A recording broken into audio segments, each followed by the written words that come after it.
ఉత్తరాంధ్ర తమ అడ్డా అంటుంది ఆ కుటుంబం. ఇక ఆమైతే ఇప్పటికే 2 సార్లు ఎంపీగా చేశారు. ఒకవైపు సోషల్ యాక్టివిటీస్ చేస్తూనే మరోవైపు కుటుంబాన్ని చూసుకుంటూ రాజకీయాల్లో రాణిస్తున్నారు. ఇక ఇప్పుడు పుట్టింటికి సేవ చేసుకునే అవకాశం వచ్చింది. అవకాశాన్ని ఏమాత్రం వదులుకోనంటున్నారు. ఆమె బొత్స ఝాన్సీ. మరి వైసీపీ తరపున విశాఖ ఎంపీగా పోటీ చేస్తున్న బొత్స ఝాన్సీ ఎలాంటి హామీలతో ప్రజల మధ్యకు వెళ్తున్నారు? మరోవైపు విశాఖ వాసుల కష్టాల్ని, వాళ్ళ గళాన్ని పార్లమెంట్లో ఎలా వినిపించబోతున్నారు? అవన్నీ ఈ రోజు వెన్నంటే ఉండి షాడో 9లో తెలుసుకుందాం. మన ఆడపడుచుగా ప్రతి ఒక్కరు కూడా మన ఝాన్సీ గారు ఎంపీగా పరిపాలన రాజధానిగా తీసుకొస్తేనే ఈ విశాఖ ప్రాంతానికి ఒక దశ దిశ ఉంటుంది.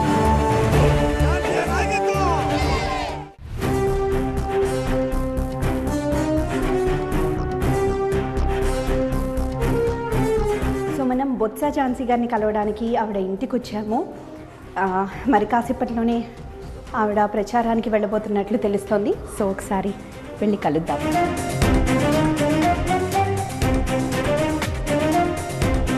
మేడం, యాక్చువల్గా మీ గురించి కొంచెం మాకు తెలుసుకోవాలని ఉందండి.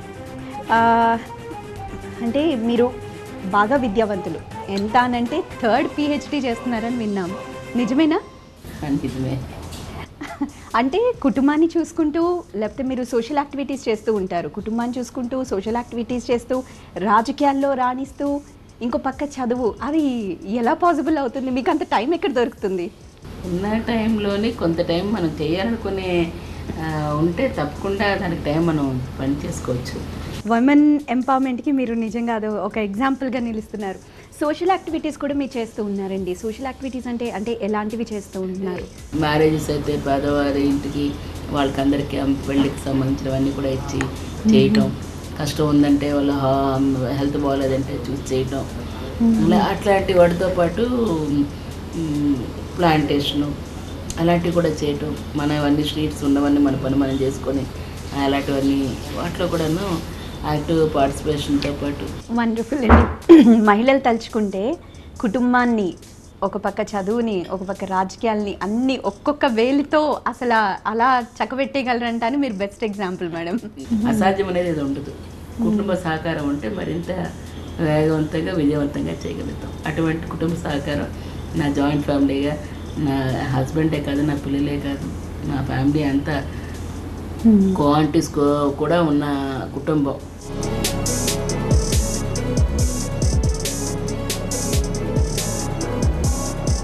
మనం కాళీమాత టెంపుల్ అది ఈరోజు ఒకసారి వెళ్ళి దర్శనం చేసుకొని అక్కడ నుంచి మనం ప్రచారానికి వెళ్దాం.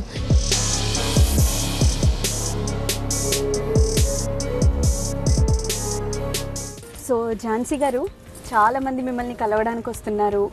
వాళ్ళ కష్ట సుఖాలు చెప్పుకుంటూ ఉన్నారు. మీరు చాలా ఓపిక్గా వాళ్ళకి సమాధానం ఇస్తూ ఉన్నారు. రాజకీయాల్లోకి వచ్చిన తర్వాత మీ యాటిట్యూడ్ మొత్తం ఎలా మారిపోయింది? అంటే ఇంతకుముందు మీరు కాలేజ్కి వెళ్ళారు, మంచి విద్యావంతులు. ఇప్పుడు ఎలా మారిపోయింది మీ యాటిట్యూడ్? అంటే రాజకీయాల్లోకి వచ్చిన తర్వాత జనాల్ని కలుస్తున్నారు, వాళ్ళ కష్టాలు తెలుసుకుంటున్నారు. అంటే ఆన్ ఫీల్డ్ అనుకోవచ్చు, ఇదొక ఎక్స్పెరిమెంటల్ ఆన్ ఫీల్డ్ అనుకోవచ్చు. ఎలా మారిపోయింది? ఖచ్చితంగా ఈరోజు బేసికలీ నేను మ్యారేజ్ అయిన తర్వాత వెళ్ళింది జాయింట్ ఫ్యామిలీ, ఉమ్మడి కుటుంబంలో ఉండేవారు. ప్రతి ఒక్కరికి కూడా చాలా పేషెన్స్ ఎక్కువ ఉంటుంది, అది తెలుసుకునేది ఎక్కువ ఉంటుంది. అది తెలుసుకొని ఒక్కొక్కరు ఒక్కొక్క దీంట్లో యాటిట్యూడ్ ఉన్నా సరే సర్దుకొని వెళ్ళేది అలవాటు అవుతుంది. ఇలాంటివన్నీ కూడా ఆ కుటుంబంలో నాకు నేర్పించినవి. దాని తర్వాత ప్రజాసేవకి ఎప్పుడైతే వెళ్ళామో ప్రజలు ఒక కుటుంబంగా భావించుకుని వాళ్ళు ఏది వచ్చినా, వాళ్ళు గ్రీవెన్స్ ఏది వచ్చినా సరే తప్పనిసరిగా మన చేతిలో ఇమీడియట్గా పరిష్కారం అయ్యేది ఉంటే దాన్ని చేయటం, లేదంటే దాన్ని తప్పకుండా అవకాశం బట్టి ఎక్కడి వరకు చెప్పాలి, ఎవరితో చెప్పాలో చూసుకొని చేయటం. ఇట్లాంటివన్నీ చేసి వెళ్ళటం వల్ల వీళ్ళు ప్రజలకు ఉన్న కష్టం ఉండేటప్పుడే కదా వాళ్ళు మన దగ్గరికి వస్తారు. అప్పుడే మనం తెచ్చే అలవాటు మనం కూడా పడాలి. కాబట్టి వాళ్ళు ఖచ్చితంగా ఏదైతే జెన్యూన్ ఉన్నా వాటిని ఖచ్చితంగా అవసరమైతే గట్టిగా పోరాడైనా సరే వాళ్ళ పక్షాన్ని నిలబడి అవి సాధించడం ఒక అలవాటుగా పెట్టుకున్నాను. రైట్. ఇక విశాఖ ఇష్యూస్కి వస్తే, విశాఖ స్టీల్ ప్లాంట్ ప్రైవేటీకరణ అనేది అదొక పెద్ద ఇష్యూగా మారిపోయింది అప్పట్లో. ఎంత కష్టపడి విశాఖ ఉక్కుని ఇక్కడికి తెచ్చుకున్నారో అంత ఈజీగా ప్రైవేటీకరణ చేసేస్తామన్న ఒక స్టేట్మెంట్ అనేది అసలు విశాఖ వాసుల మనసుల్ని కలిచివేసింది. కానీ మీరు ఒక స్టేట్మెంట్ ఇచ్చారు, విశాఖ ఫ్యాక్టరీని ఎలా లాభాల్లోకి తీసుకువెళ్ళచ్చు అన్నది ఫస్ట్ అసలు ఐడియాలజీ ఇచ్చిందే మీరు. ఆ ఐడియాలజీ ఎలా వచ్చింది, ఆ థాట్ ఎలా వచ్చింది మీకు? చిన్నతనం నుంచి ఇక్కడే మరి పెరిగిన దాన్ని, చదువుకున్న దాన్ని, మా పేరెంట్స్ ఇక్కడ ఉన్నవారు. సో ఈ ప్రాంతం ఏదైతే స్టీల్ ప్లాంట్ ఉందో ఆ ప్రాంతంలోనే అలాంటి దాన్ని మనం పబ్లిక్ సెక్టార్లో ప్రజలతోని మమేకమై ఉన్నది ఇది అనే దాన్ని మేము తెలుసుకున్నాం. సో అట్లాంటి దానికి ఖచ్చితంగా మనం ఏదైనా మనకు అవకాశం వస్తే దాని విస్తృత ప్రయోజనాల గురించి ఆలోచన చేసి దాని ఎక్స్పాన్షన్, దానికి అవసరమయ్యేవి, ఎందువలన ఇంకా ఉత్పత్తులు మనం పెంచలేకపోతున్నాం అలాంటి వాటి మీద రీసెర్చ్ లాంటిది మరి చూసి దాన్ని ఖచ్చితంగా వారందరితో మాట్లాడి స్టీల్ కమిటీలో ఉండేదాన్ని. సో ఆ స్టాండింగ్ కమిటీలో ఉండేదాన్ని నేను ఖచ్చితంగా వాళ్ళతో డిస్కస్ చేసి ఆ ప్లాంట్ ఎక్స్పాన్షన్ కోసం ఆ రోజుల్లోనే దానికి అవసరమైన క్యాపిటల్ కోల్ మైన్స్తో పాటు ప్రత్యేకించి ఏదైతే మనకి మినీ రత్న నుంచి నవరత్నాలోకి స్టేటస్ మార్చడానికి ప్రైమ్ మినిస్టర్ గారితో కూడా మాట్లాడి రాష్ట్రీయ ఇస్పాట్ నిగమ్ లిమిటెడ్ ద్వారా దానికి ప్రత్యేకించి 3 బిలియన్ టన్స్ నుంచి 6 బిలియన్ టన్స్ వరకు వెళ్ళేటట్టుగా దాన్ని తీసుకొని వెళ్ళి దానికి సంబంధించినది 8,900 కోట్లు కూడా రిలీజ్ చేయించి ఆ ప్లాంట్ ఉత్పత్తిని, సామర్థ్యాన్ని దేశానికి చాటి చెప్పినట్టుగా తీసుకొచ్చాం. అట్లాంటి దాన్ని తీసుకొచ్చి దానికి స్టెప్ మదర్ ట్రీట్మెంట్ లాగా అవసరమయ్యే వాటన్నిటికీ కోల్ మైన్స్, క్యాపిటల్ మైన్స్ అలాంటివన్నీ సెంట్రల్ గవర్నమెంట్ అలొకేట్ చేయాలి. దాన్ని దశల వారీగా తగ్గించుకుంటూ వచ్చి దాన్ని ఉత్పత్తిని తగ్గించుకుంటూ దాన్ని ప్రైవేటీకరణ చేద్దామని ఆలోచన చేస్తే ఇక్కడ చూస్తూ ఉండలేరు. వాళ్ళు అమ్మేస్తున్న స్టీల్ ప్లాంట్ కాదు, విశాఖపట్నం యావత్తును అమ్మేస్తున్నారు. విశాఖ అంటే ఉక్కు నగరం అని పేరు వచ్చినట్టు విశాఖ అంటే మరి ఆంధ్రలో హక్కుగా స్టీల్ ప్లాంట్ ఉందంటే ఇవాళ రాష్ట్రాన్ని అలా అమ్మేస్తున్నట్లు లెక్క. అలాంటి దాన్ని ఒకసారి ఆలోచన చేయాలి. నా ఏమైనా ఉంటే దాన్ని సర్ది పెట్టుకుని వెళ్ళాలి.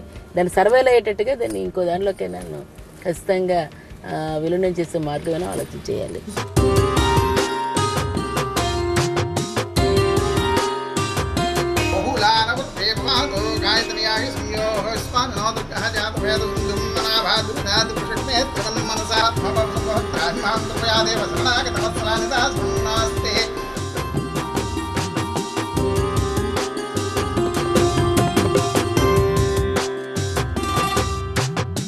ప్రచారంలో భాగంగా ఇక్కడ ఎంపీ పార్టీ ఆఫీస్కి వచ్చారు. మనం చూస్తున్నాము చాలా మంది ఇక్కడ జాయిన్ అవుతున్నారు. వైఎస్ఆర్సీపీలో బొత్స ఝాన్సీ ఆధ్వర్యంలో వైసీపీ కండువా కప్పుకోబోతున్నారు. వీళ్ళందరూ జాయిన్ అయ్యే వాళ్లే మనం చూస్తున్నాము. సో వాళ్ళతో కాసేపు మాటామంతి జరుగుతుంది. ఆ తర్వాత మరొకసారి ప్రచారానికి వెళ్ళబోతున్నారు. మన ఆడపడుచుగా ప్రతి ఒక్కరు కూడా ప్రాణ గుర్తుకి మన ఏ ప్రాంతాలున్నా ఐటీ మినిస్టర్గా 7 శాఖలు ఇచ్చి తన పక్కన కూర్చోబెట్టుకొని మరి విశాఖపట్నం గౌరవం తెచ్చే విధంగా మరి మన అమర్నాథ్ గారు ఎమ్మెల్యే గాను, గాజువాక నియోజకవర్గంలో మన జాన్సమ్ గారు ఎంపీ గాను, 7 నియోజకవర్గాల్లో మన ఫ్రెండ్ సర్కిల్ కానీ మన ఫ్యామిలీ మెంబర్స్ కానీ ఎక్కడున్నా 2 ఓట్లు ప్యాన్ గుర్తుకేసి మనం గెలిపించాలని ఈ సందర్భంగా మీ అందరికీ తెలియపరచుకుంటూ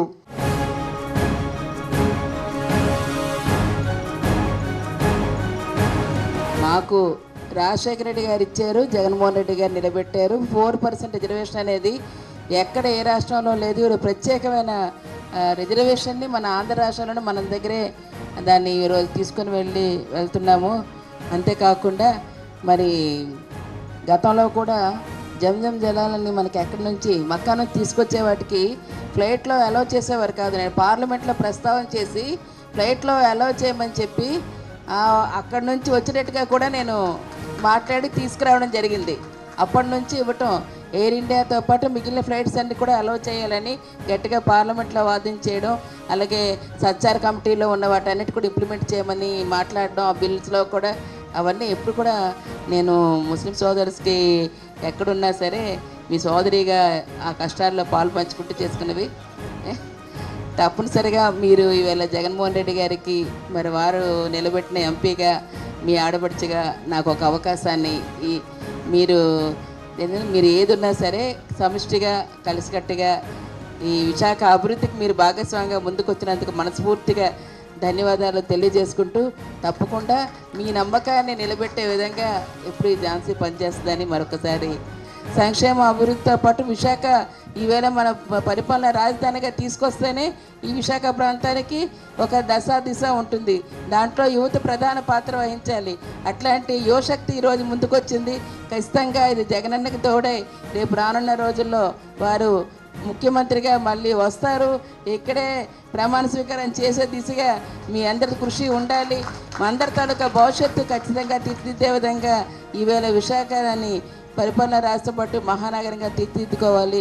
దానందరికీ మీరు తోడుండి పనులు నచ్చి మెచ్చి మీరందరూ ఇచ్చేసినందుకు పేరు పేరున మరి అందరికీ ధన్యవాదాలు.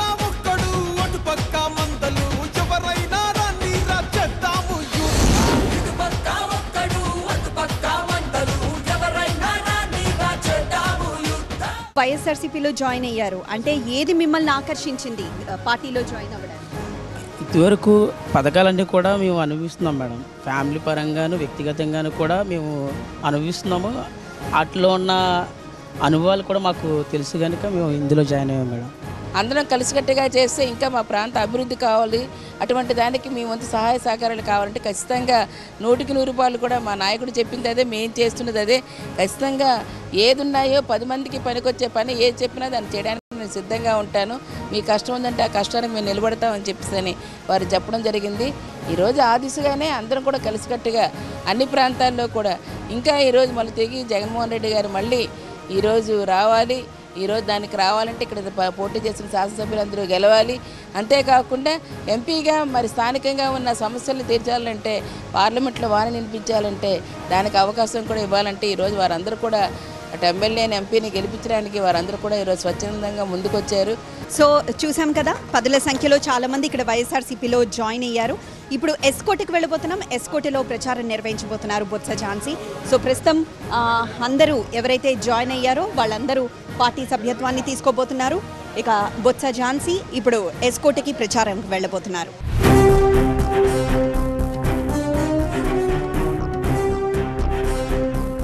ప్రస్తుతం మనం ఎస్కోట కాన్స్టిట్యున్సీ జామీ మండలానికి వెళ్తున్నాము. అక్కడ ప్రచారం నిర్వహించబోతున్నారు బొత్స ఝాన్సీ గారు. సో ఝాన్సీ గారు, పార్లమెంట్లో గళం విప్పడానికి మీకు చాలా బెస్ట్ ఆపర్చునిటీ ఇది. ఎంపీ క్యాండిడేట్గా ఉన్నారు కాబట్టి మీరు గెలిచారు అంటే ఖచ్చితంగా విశాఖవాసుల మనోభావాలను అక్కడ వినిపించవచ్చు, వాళ్ళ స్వరాన్ని చాలా గట్టిగా వినిపించవచ్చు. విశాఖలో మరొకటి ఏంటంటే ఉన్న వనరులు ది బెస్ట్ అని చెప్పుకోవచ్చు. ఒక హైదరాబాద్ ఎలా డెవలప్ అయిందో అలానే విశాఖను కూడా ఇంకా అంతకంటే గొప్పగా ఇంకా డెవలప్ చేయొచ్చు. కానీ ఐటీ ఇండస్ట్రీస్ రాకపోవడం అనేది కొంచెం ఇంకా వెనకబాటుగానే కనిపిస్తుంది. ఎందుకని అంటారు? అసలు ఒకటి స్వర్గీయ రాజశేఖర రెడ్డి గారు ఉండేటప్పుడే ఐటీ హబ్ కింద ఇక్కడ ఇవ్వటం జరిగింది. ఆ రోజు ఈరోజు టెక్ మహేంద్ర ఏది ఉందో ఆ రోజు సత్యం కింద రావటం జరిగింది ఇక్కడ.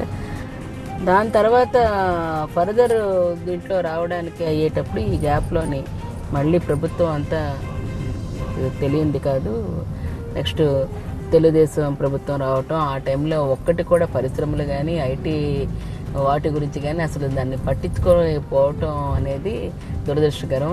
ఇప్పుడు వాటికి కావాల్సిన మౌలిక వసతులను ఏర్పాటు చేయడంతో పాటు ఈరోజు టవర్ లాంటిది, ఈరోజు ఏవైతే ఐటీ టవర్ లాంటిది 2200 కోట్లతోని ప్రత్యేకించి మధురవాడ ఏరియాలోని కన్స్ట్రక్ట్ చేయడం జరుగుతుంది ఏపీఐఏసిస్ ద్వారా. దాని ద్వారా ఈరోజు నేరుగా వచ్చి దానికి కావాల్సిన ఇన్ఫ్రాస్ట్రక్చర్ అంతా ఏర్పాటు చేసిన దాంట్లో ఈరోజు గ్లోబల్గా ఇన్వెస్టర్స్ వచ్చే ఐటీ సజ్జల కింద పెట్టుకోవడానికి బీచ్ ఐటీ సజ్జల కింద ఇవాళ రూపొందించి ప్రత్యేక కాన్సన్ట్రేషన్ విషన్ విశాఖలో ప్రధానమైనది. దాని ద్వారా ఈరోజు ఉద్యోగోపాధి అవకాశాలు ఇక్కడే ఈ ఉన్న స్థానంలోనే ఉద్యోగాలు కల్పించడం అనేది ఈరోజు తీసుకొని చేయటం జరుగుతూ ఉంది. మీరు ఎంపీగా గెలిచి పార్లమెంట్లో అడుగు పెట్టిన వెంటనే ఫస్ట్ ఏ టాపిక్ మీద పార్లమెంట్లో మీ వాయిస్ వినిపించనున్నారు? ఏ టాపిక్ అనే కంటే ఏ టాపిక్ ఎమర్జెన్సీ అవుతుందో ఆ టైంకి అది కరెంట్ ఇష్యూ అవుతుందో దాని మీద మాట్లాడడం అనేది మన కర్తవ్యం. మనం ఏదో మైండ్లో పెట్టుకొని నేను వెళ్ళింది మాట్లాడతాననేది ఒక విషయం, కానీ ఆ టైంకి అది బర్నింగ్ ఇష్యూగా ఉంటే దాన్ని లేవనెత్తి దాన్ని ఎట్లాగా అధిగమించాలని చూసుకోవడం మన కర్తవ్యం. అంటే ఏదైనా విశాఖపట్నం డెవలప్మెంటే నా దాంట్లో ఏ అంశం వచ్చినా నేను మొట్టమొదటిగా దాన్ని తీసుకొని మాట్లాడడానికి నేను కృషి చేస్తాను. ఇదే విశాఖపట్నంలో రూరల్ ఉంది, అర్బన్ ఉంది, at the same time tribal కూడా ఉన్నారు. సో ట్రైబల్స్ పరంగా వాళ్ళ అప్లిఫ్టింగ్ కోసం ఎలాంటి ప్రణాళిక ఉంది మీ దగ్గర? యాక్చువల్లీ నాకు విశాఖపట్నం ఎంపీగా గతంలో ఉండేది, నాకు ట్రైబల్ ఏరియా కూడా అనంతగిరి మండలం గట్రా ఉండేది బొబ్బిల్లో ఉండేటప్పుడు. ఆ రోజే వాటికి రహదారులు లేకపోవటం, ఇంకా కొండల మీద నుంచి మంచాల మీద పిలుకొని రావటం, కరెంటు లేకపోవటం, స్కూల్స్ లేకపోవటం, ఇట్లాంటివి ఉండేది. వాటి మీద కొండల పైన అంగన్వాడీ కేంద్రాలు లాంటివి కూడా లేకపోతే వాటిని ఏర్పాటు చేసి పంపించిన పౌష్టికాహారం అలాంటి వాటి కూడా మాల్ న్యూట్రిషన్తో ఇబ్బంది పడేది, పోడు భూముల వ్యవసాయానికి వారు ఇబ్బంది పడుతూ ఉండేది. ఇట్లాంటివన్నీ వాటి మీద ప్రత్యేక దృష్టి సారించి దానికి కావాల్సిన సపోర్ట్ చేసి ఒక రాస్తా అంటూ క్రియేట్ చేసి వాళ్ళకి వారు దిగడానికి సేఫ్ డ్రింకింగ్ వాటర్ అనేది తాగడానికి వాళ్ళకి ఏర్పాటు చేసి ఇవ్వటం, సోలార్ లాంటి వాటికి పెట్టి వారు కరెంటు ఏర్పాటు చేయటం, వాళ్ళకి ఫోన్ కనెక్టివిటీ కూడా ఉండేది కాదు. సో అలాంటి వాటి మీద ప్రత్యేక శాటిలైట్ రావటం వల్ల కొంత మేరకు ఫోన్ కనెక్టివిటీ కూడా వాళ్ళకి అవసరమైన డిష్లు అలాంటివి కూడా పెట్టి చేయించడం, అలాంటి వాటన్నిటినీ జరిగేది. అందరికీ వీళ్ళు అన్ని విధాలుగా అన్నీ అందే విధంగా ఈరోజు ప్రత్యేక పనులు, ప్రత్యేక శ్రద్ధ వారికి చూపించి ఈవెన్ ఉపాధి హామీ పనుల దగ్గర నుంచి ప్రతి పని కూడా వారు ప్రత్యేకంగా కాన్సన్ట్రేట్ చేయడం, మంచి ఆశ్రమ స్కూల్స్, ఏకలవ్య లాంటి స్కూల్స్, మోడల్ స్కూల్స్ వాళ్ళకి ఏర్పాటు చేయటం, టాలెంటెడ్ పర్సన్స్ ఇవాళ టాపర్స్ కూడా అందులోనే రావటం, ఇట్లాంటి ఇంగ్లీష్ మీడియం కూడా వాళ్ళకి అందుబాటులోనే ఇవ్వటం, ఇలాంటివన్నీ కూడా చేయటం వల్ల చాలా వరకు ఇవి మార్పులు తీసుకురావడం జరిగింది. అప్పటికిప్పటికీ చాలా చేంజెస్. సో అలాంటి వాటితోనే ఇంకా పూర్తి స్థాయిలో ఎక్కడున్నా వాటి గురించి అప్పుడు మాట్లాడి చేసేవాళ్ళం, ఇప్పుడు కూడా వాటి గురించి మాట్లాడి చేస్తాం.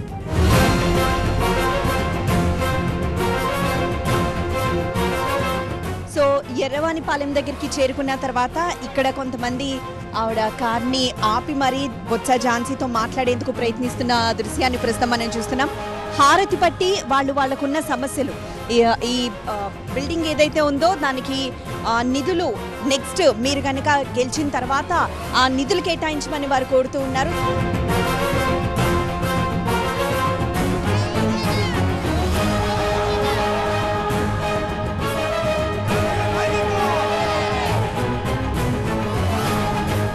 సో ఝాన్సీ గారు, మీరు ఏ ఊర్లోనూ ఆగకుండా మాత్రం వెళ్ళలేరు, ఎందుకంటే అక్కడ ప్రజాభిమానం కనిపిస్తుంది. మీకు హారతులు పడుతున్నారు, మిమ్మల్ని చూసి ఒకసారి పలకరించి హారతి ఇచ్చి బొట్టు పెట్టి పంపించాలని ప్రతి ఆడపడుచు ఒక్కొక్క ఊరు నుండి ఇట్లా ఆపుకుంటూ వెళ్తున్నారు. సో ఈ అభిమానం కొన్ని ఇయర్స్ నుండి ఉంటేనే కానీ ఇంత అభిమానం అనేది రాదు. జిల్లా పరిషత్ చైర్మన్తో ఈ జిల్లా అంతరికి కూడా ప్రతి ఊరు, ప్రతి గ్రామం సొంత కుటుంబం లాగా అందరూ ప్రజలతో మమేకమై తిరిగిన దాన్ని ప్రతి ఎక్కడికి వెళ్ళినా సరే ఇదే ఆదరాభిమానంతో పాటు ఈ ప్రాంతంలో మళ్ళీ అవకాశం వచ్చింది. ప్రత్యేకించి ఇదంతా విశాఖపట్నం పార్లమెంట్లోని ఈ ఎస్కోట నియోజకవర్గం కూడా ఇప్పుడు కలిసి ఉంది.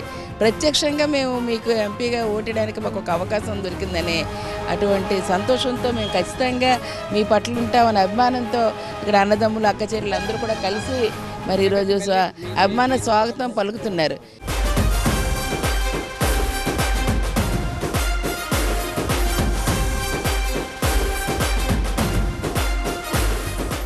అసలు ప్రత్యేకించి ఇది విజయనగరంలోని ఎస్కోట నియోజకవర్గం కూడా ఉండటం, విశాఖపట్నం ఎంపీ పార్లమెంట్ కాన్స్టిట్యున్సీకి ఉండడం, గతంలోనే జిల్లా పరిషత్ చైర్పర్సన్ చేస్తున్న దగ్గర నుంచి ఇక్కడంతా కుటుంబ సభ్యుల్లాగా ఈ ప్రాంతం అంతా కూడా కలిసిమెలిసి ఉండి వీరితో పాటు ప్రతి కష్టంలోనూ కూడా వారితో పాటు కలిసి పనిచేసి ఈ ప్రాంత అభివృద్ధి కోసం జిల్లా పరిషత్ చైర్పర్సన్ దగ్గర నుంచి మరి విజయనగరం బొబ్బిలి ఎంపీగా ఉండేటప్పుడు కూడా వీరితో అవినాభావ సంబంధం. మరి ఒక ప్రజలందరూ కూడా ఈవేళ జగనన్న పాలన చూస్తున్నారు. ప్రతి ఇంటికి కూడా ఈవేళ ప్రజల ముంగిటే ఈవేళ పాలన అన్నట్లుగా గ్రామ సచివాలయాల ద్వారా వీళ్ళు ప్రతి ఒక్కటి ప్రజలకు ఇవ్వటం, వాలంటీర్ల ద్వారా ప్రతి ఒక్కటి కూడా సంక్షేమ ఫలాలను ఇవ్వడంతో పాటు ప్రతి పంచాయతీలు కూడా సుమారు వారి వివిధ రూపంలో అట్లా హౌసింగ్ అవనియండి, సంక్షేమం అవనియండి, డెవలప్మెంట్ అవనియండి, ఒక్కొక్క పంచాయతీలో కూడా సుమారు 20 కోట్లు తక్కువ కాకుండా సంక్షేమ అభివృద్ధి కార్యక్రమాలు జరగటం,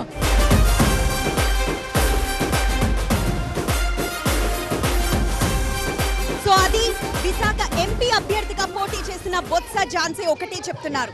అన్ని రకాల ప్రజలు తన పార్లమెంట్ పరిధిలో ఉన్నారు, ప్రతి ఒక్కరికి న్యాయం చేస్తారు. కేవలం అభివృద్ధి సంక్షేమం మాత్రమే కాదు, నెక్స్ట్ యువతరానికి కావాల్సిన జాబ్స్ కల్పించడంలో కానీ, లేకపోతే ఇప్పుడు తరానికి కావాల్సిన అన్ని అవసరాలు తీర్చడం కానీ ప్రతి వర్గానికి ఖచ్చితంగా న్యాయం చేస్తామని చెప్తున్నారు బొత్స ఝాన్సీ. మరి చూద్దాం ఈ అభిమానం అంతా ఓట్ల రూపంలో పడుతుందో లేదో చూద్దాం.